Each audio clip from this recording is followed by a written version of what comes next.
Something wrong? Patrick? You're sweating.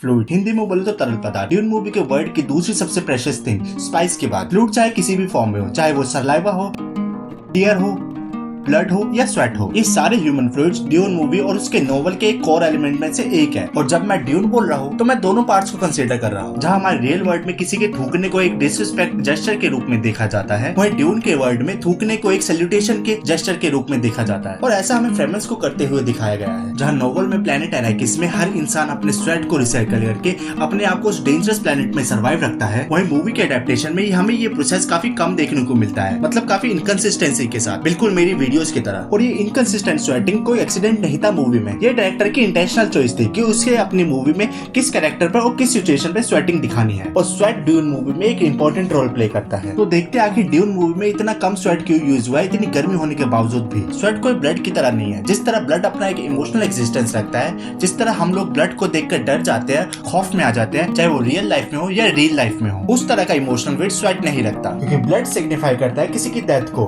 और sweat को हम एनवायरनमेंट की हीट या किसी कैरेक्टर के स्ट्रेस में होने से सिग्निफाई करते हैं। अब जैसे मैट्रिक्स मूवी के इस सीन को देखो, मॉर्फियस को बिल्कुल भी स्वेटिंग नहीं हो रही डोजो करते वक्त, क्योंकि वो इतना वेल ट्रेंड है, उसे पता है कि लॉ ऑफ फिजिक्स को कैसे बैंड करना है। और वहीं दूसरी तरफ नियो का कैरेक्टर अभी सीख रहा है और वो पसीने में भीग चुका है। और मजे की बात यह है कि मॉर्फियस को तब स्वेटिंग होती है जब उसकी इंटेरोगेशन हो रही होती है, जब उसका अपनी बॉडी और अपने दिमाग पर अपना कंट्रोल लूज हो जाता है। तो स्वेट सिग्निफाई करता है कौन प्रेशर में है और कौन नहीं। और ये चीज बताती है कि स्वेटिंग कितनी इंपॉर्टेंट है मूवीज में। स्वेटिंग सिर्फ हीटिंग की वजह से ही नहीं होती, ये कैरेक्टर्स के स्ट्रेस से भी आता है। कैरेक्टर कितना प्रेशर में है और कितना टेंशन में है। और कभी कभी डायरेक्टर स्वेटिंग को कैरेक्टर के इमोशंस दिखाने के लिए भी यूज करते हैं। जैसे अगर कोई इमोशनल कैरेक्टर होगा तो उसे ज्यादा स्वेटिंग होगी, और अगर कोई कूल इंटेलेक्चुअल या काम कैरेक्टर होगा तो उसे कम स्वेटिंग होगी। Don't you ever sweat?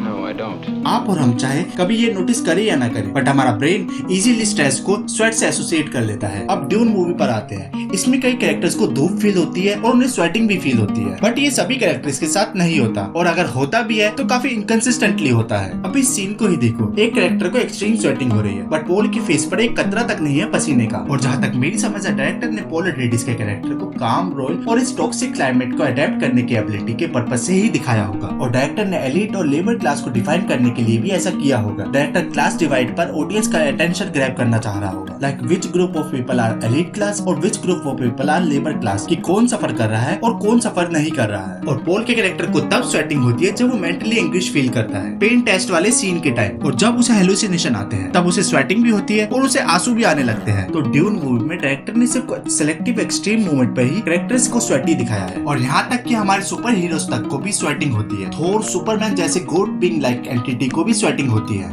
But हमारे पॉल अट्रेइडिस और उनकी फैमिली को नहीं होती। या फिर स्वेटिंग ना होने का एक रीजन ये भी है, ड्राई क्लाइमेट में स्वेट इवेपोरेट हो जाता है स्किन पर आने से पहले ही, क्योंकि अराकिस की हवा ड्राई है। और ये चीज ड्यून मूवी में हाउस अट्रेइडिस को एक सबसे ताकतवर एम्पायर बनाती है, एक ऐसा हाउस जो ना किसी से डरता है और ना किसी के आगे झुकता है। तो इन दी एंड यही है, स्वेटिंग हम सबको होती है और इस पर इंसान का कंट्रोल नहीं होता। और अगर डायरेक्टर अपने कैरेक्टर पर स्वेट ऐड या रिमूव करता है तो इंटेंशनली वो अपने कैरेक्टर्स को ह्यूमन और इनह्यूमन बनाता है। तो जब आप नेक्स्ट टाइम कोई मूवी देखो तो याद रखना, 3 चीज मूवी के कैरेक्टर और उसकी सेटिंग को ह्यूमन टच देती है: ब्लड, टीयर्स और स्वेट। आप मुझे कमेंट सेक्शन में बताओ, क्या आप मेरी इन बातों से अग्री करते हो या फिर मुझसे कोई डिटेल मिस हो गई हो, तो वो मेंशन करना मत भूलना। मैं मिलता हूँ आपसे नेक्स्ट वीडियो में। आप देख रहे थे ओजी फ्लिक।